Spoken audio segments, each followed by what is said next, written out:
There's an esoteric saying which is, as above, so below. We're going to speculate what is above, which of course is the sky, and below, which is our earth. It's indeed interesting to observe in a new age, in the 21st century, what is the new discovery in the universe, and as we're paying attention to our earth. I'm Agneta Borstein, I'm an astrologer, and I welcome you to this show, From the Sky to Earth. Today we're going to talk about the emotions and the moon. There's indeed a lot to look at when we look at the moon. And the phases, of course, is phases. There are cycles, but it's phases. Most of the time it's 27.5 days, depending on what type of energy we are talking about, eclipses, the phases, and so forth. So welcome. When we look at the moon, you know your sun sign, and if you happen to be interested, you can look up your moon sign for free under a website called astrolabe.com. You can also look at a lot of information nowadays on the internet, as it is a great source for any type of information that we might need. So the basic difference about your sun sign, because the sun sign is that astrology column, it stays in one sign, sun sign, for 30 days. And that is the sun in Gemini and so forth, the 12 zodiac signs. But when we get to the moon, we get a little more personal. We get a little bit more connecting to what we call the soul. And also the moon changes every 2.5 days. So within 1 month, it has touched all the 12 zodiac sign. So it is very interesting to find that when you read or get to know your moon sign, you might even be able to connect more to astrology than just the sun sign. So basically there's always two sides to the whole energy that we study astrology. Basically the moon, as she faces, she's a satellite to the earth, and she only shows us one side of herself as she follows through her phases around us. So in that sense, there's always that which is the beneficial part of the moon and the cranky part of the moon, but they all integrated of being awareness of what we follow through in the emotions of the moon. So typically the moon is more beneficial, it is creative, and of course the ebb and tide is very crucial to observe, never mind during eclipses, full moon, and new moons. It does rule the emotion, which is the title of the show, Emotions and the Moon, because they just follow, it's water in our system, and that follows the moons in that respect too. Domestic is moon, is the mother, is the caring part of us, is that side that we really feel and sense, and we don't know why always the moon follows. And as we know the old saying, oh, there is that moon, is the full moon. So we could blame the moon, but of course we shouldn't. So it is the soul in the soul search that we look at the moon and its benefit for looking at the art of astrology. So it's subconscious. Sometimes we don't know why we act certain ways. But in the other part of the challenge of being aware of the moon, or to become aware of the challenges of the moon, would be, it's very changeable. You know, it goes very fast, but it's also the changes of the ebb and tide, and that is also the water in our bodies. So it can be a little cranky at times, the moon, when we study it. Moody, could be a little negative at times, and delay things because it needs to be processed, what it needs to be told, or told the story about that inner subconscious and becoming aware of it. And also sometimes it becomes too much, smothering the love, not really being honest to feeling, and sometimes it intimidates us to really show our true feelings, and we can be worried about that. So soon we're going to go through the different phases or the different zodiac sign. So if you have just joined From the Sky to Earth, you can look under Astrolabe or any type of astrology chart, and you might even know your moon sign already. So follow through to the different ways. My hobby is to take pictures of the moon. So these pictures are what I have taken during certain times of me being out looking at that moon. So we have the first sign, of course, in all zodiac signs that we study. Aries is always the winner. He always starts things with his fire sign. And he's quite ambitious and strong, as in the moon, like there could be even a little egotistic part of, because I am feeling and I have to figure that out, what I want to express. So they can be a little headstrong, but of also we always remember, and I always try to stay neutral in the benefit of the yin and the yang and the male female. So the moon in Aries is very adventurous and take risks and are starting projects, not always finishing them, but it's a courageous sign of inspirational and courageous to follow through and taking risks. So that would be the moon in Aries. The next sign of our circle of the 12 zodiac sign is the sign Taurus. So if you have the moon in Taurus, there might be a different little bit of the laziness. We can come in to say that is a little cautious because the bull in the meadow, until he has a red flag in front of him, might sometimes hinder that way of looking at the laziness, persistent, following through. So when the Taurus breaks through that persistency, he becomes very dependable, reliable, on a clock, and coming, even though his laziness, when he or she shows up, is very dedicated and kind of, committed to a cause. All signs, all moon sign and sun sign for that matter, are very positive. We always try to take it in that view. So when we have the moon in Gemini, if that's what you have, of course Gemini has that duality. So when you find the moon in Gemini in a birth chart or a nation's chart, anybody that we study would have whatever. President Obama has the moon in Gemini. So there's a certain restlessness with the moon in Gemini, changing the mind. Of course, the the Gemini itself rules the mind, and kind of scattered at times, but mind over matter, and we put it into the fact of gathering the mind and finding that out. So it's very funny, the Gemini moon. It can take the jokes, it can changes clothes very often. And also is very imaginative, so it's not just the artist, but it's more like the clever communication, TVs, the iPhone, all that stuff that we have, the moon in Gemini can be very fast to pick it up.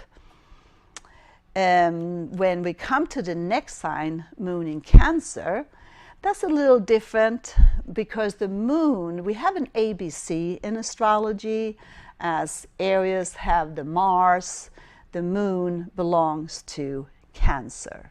The ABC of astrology, the moon is very deep, and the depth of that emotion is also to be aware that we all get emotional at times, but especially the little Cancer moon.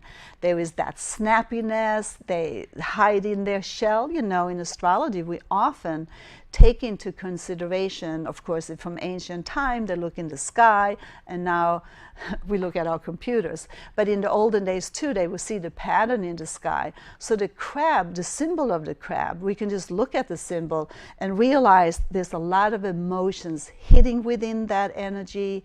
They can be quiet. You might not want to step on that little crab when it can get snappy. When it's too quiet, stay away from that moon in Cancer. When the moon in Cancer becomes aware of that flow that they need to really show, they are very sensitive. The things about just being sensitive is also aware, and is very artistic. Matter of fact, the favorite artistic devier in my way of looking at it is actually moon in Cancer, because they have so much to give from their inner source, and they express it very kindly when they pursue arts or music or something that they want to express. And they always care for others, and sometimes that would be the beneficial part of the moon in Cancer. So the next part of our zodiac sign is the Leo. The Leo, the lion, is a little bit of showing its self-centered ability to be the center of the party, the gathering. It can be arrogant as showing too much of that, but it's also a self-assurance that I am the leader of this whole process that we are looking at when it comes to the moon, and finding that when the moon in Leo is in the kindness of the Leo. You know that Leo, the image, if we were in the jungle, he's hanging out and is very soft and soft-spoken until he gets hungry and needs to eat.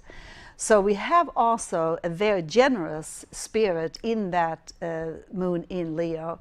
Is very creative, and it's also very caring for children, actually. It's a very good spot to know if you didn't know what you work with and you had the moon in Leo. It's very good to be creative because you can play with the children. You can dwell into their creative part and childlike part. And so all the different zodiac signs comes into play, and they show that character of a certain softness and strength at the same time with the moon in Leo. Now the moon in Virgo, Virgo is an earth sign. They always get on their case, or they don't always, but they can worry too much, little details. They can become skeptical about what they really want to show or what they have to show their feelings about. They can be cynical about other people's taste, or they can say something that could be intimidating from their own sense of self to others. But they are very good about being cautious about what has to be done, attentive to the details about then what they want to really express. They might be very cautious about what they want to say. Outside that, they are very organized in themselves, has nothing to do with their feeling, but it has to be at the right time, when their mind, which is the planetary ruler of Virgo, and they are also very health oriented, so it helps to know your moon in Virgo. Should you have a little bit of health issues, which we all have, our bodies and our emotion takes a drain at times. So the moon in Virgo is very health oriented, but they also have to remember to take the vitamins, because they can get overly worried and I should and I shouldn't, and sometimes that picture is just a little too busy, if you will. The moon in Libra, of course, Libra is a very kind sign. Sometimes it's when we see an image on the screen right now, if there's a little feather on one side of that scale, it is off balance. The emotion gets like, I don't know, and I get emotional and moody and undecisive. I don't know what color to put on today. I don't know who I'm going to go out for a date with. I don't know what I want. And then they find a peace eventually in that process anyway. So they are very open-minded to what needs to be done. And also, when it really comes down to the de-negotiator, of course, the scale is also the symbol of the law. So they are very fair when they negotiate. They are very good listeners. They're very good counselors. It is probably easier to have a moon in Libra to help others versus themselves. But that's, once we get to know, and of course the maturity about using astrology in practical matters also makes us laugh a little bit about that indecisiveness. Moon in Scorpio is a little different, as I would always say in this program. Too direct and too honest is their trade. And sometimes gets that little, the tail comes up and the truth comes out. And if there was anybody of you who knew that you had the moon in Scorpio, it would be very good for you to take it down a notch, but always tell the truth. But some people can't handle that truth, especially from a moon in Scorpio. So the forceful The directness also comes out when they know that they cannot tell the whole truth and nothing but the truth. They become secretive. They become they hide it. There is an part of that controversial part, excuse me for saying it, I don't take any standing politically in my show, but Hillary Clinton has quite a bit of Scorpio, and she has a Pisces moon, and we will get to that soon.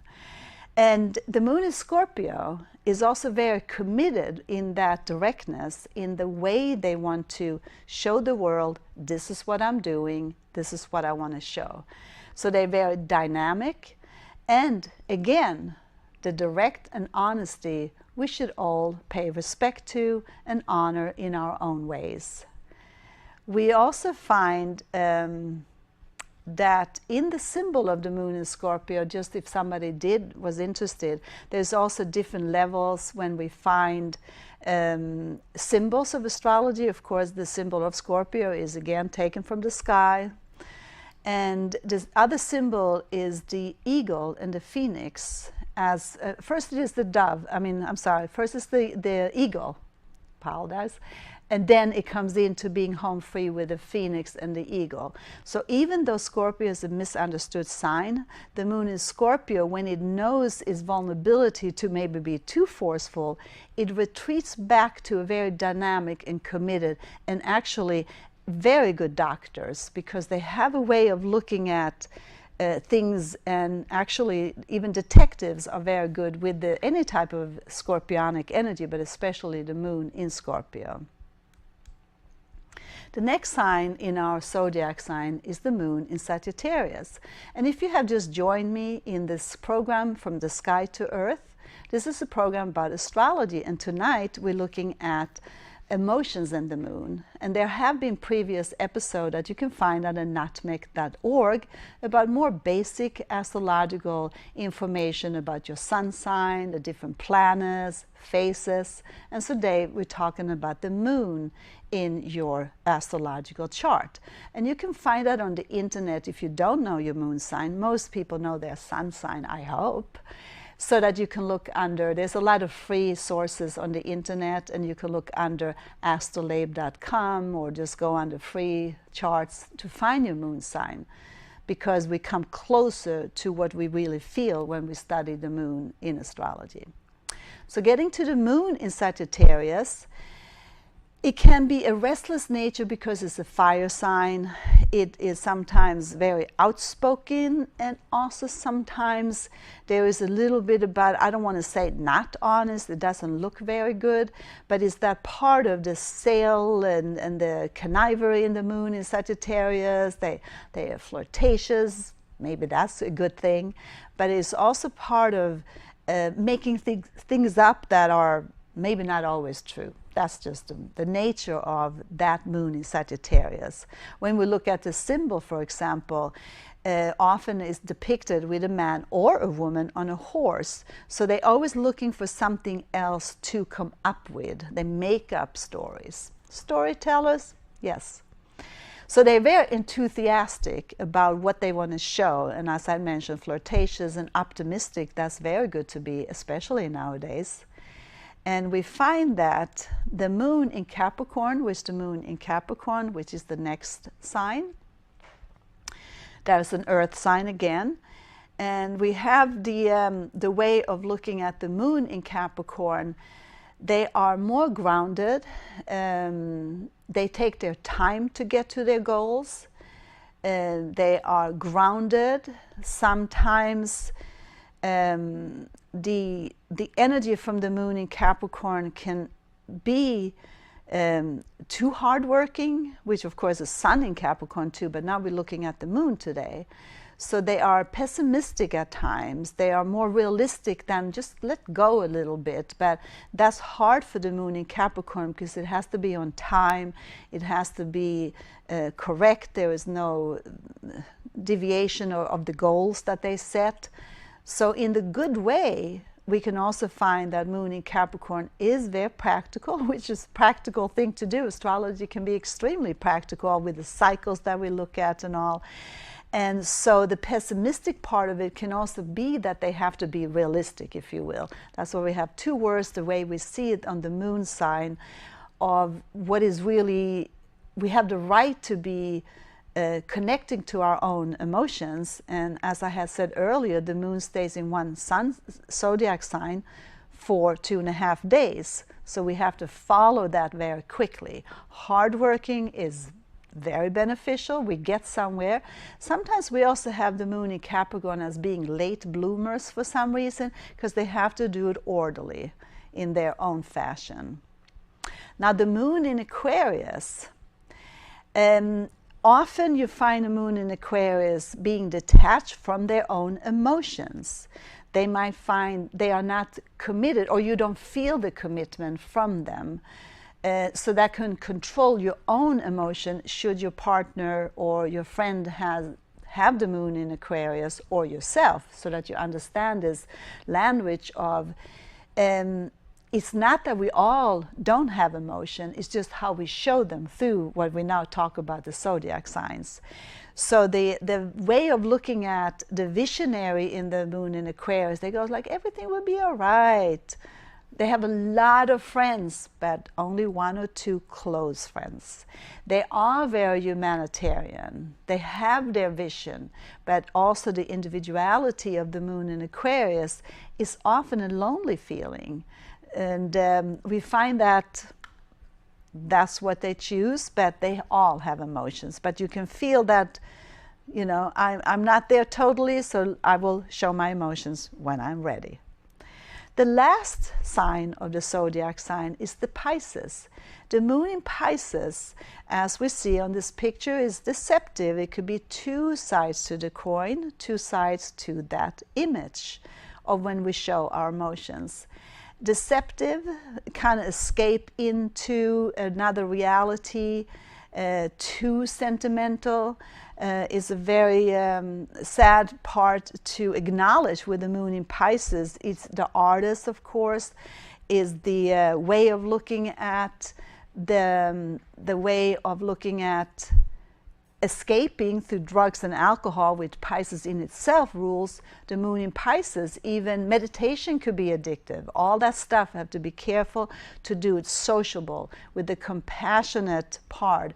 So when they have find that, the healer within themselves, they don't need to escape. Maybe out in the woods is just as beautiful, and imagination comes very strong as being intuitive and even psychic.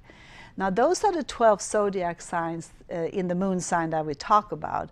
So I thank you for staying with me. And we also, it's interesting, just before we close today, we find the moon in the face. We can find there's a picture of the moon in the daytime. We can find it in the nighttime. I like this picture. I took that from my backyard. And we also find, if we start to look at the phases of the moon, which we're not going to go in today, but if we start with the full moon, we have all the different, it goes about 27.5 days. When the new moon comes around, 2.5 weeks later, there's a full moon. So it goes very quickly.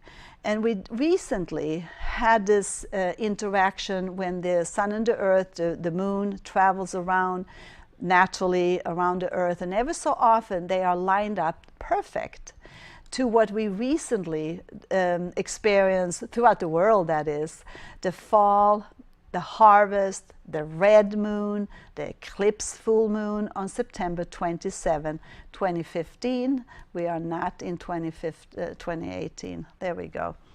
Or maybe we are. But I was able to take a few pictures in my backyard, but what I wanted to show is just the connection about how the whole world observed the moon. It again is a very natural phase. So that would be my conclusion about looking at how we take the sky and we take it on a piece of paper, which is, of course, we calculated by our chart. And this is a chart for that time on September 27, 2015, that is. At 10:50, I happened to do a program. And sometimes when it's very close to what I could maybe, I could do this.